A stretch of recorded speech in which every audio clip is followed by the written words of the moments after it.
So, in light of the Varsity Blues scandal and sentencing, how does testing and college admissions change, if at all, David?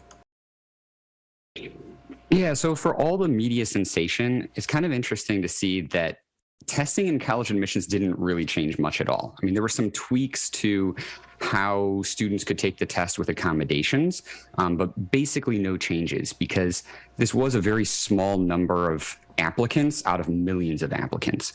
But it certainly highlighted the lengths that wealthy families will go to get their kids into top-ranked colleges.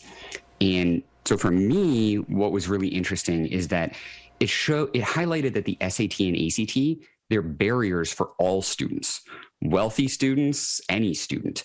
And so these wealthy families, they couldn't just buy higher SAT and ACT scores through test prep because their kids would still have to learn the grammar, the rhetorical skills, the mathematics, reading.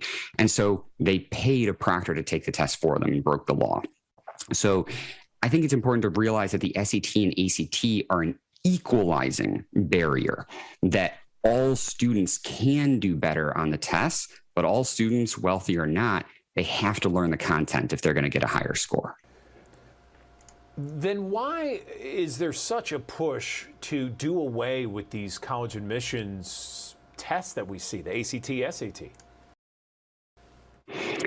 Yeah, so if you look at average SAT and ACT scores and you plot those scores by wealth, you see very clearly that the higher income families, their kids on average have higher SAT and ACT scores.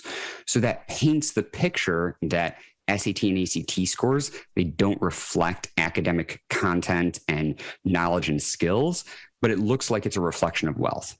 But really what's happening there is, unfortunately, because of inequality in the US, there is unequal access to quality education. So it's because those wealthy families have better access to good education for their kids that their kids on average do better on tests of academic education. But that doesn't mean that the disadvantaged students, that some of them don't rise above, get great educations and do a lot of prep on their own and get great scores. They can still compete. And that also, just like Varsity Blues illustrates, it doesn't mean that the wealthy automatically have higher SAT and ACT scores. They still have to have the knowledge to do well on those exams as well.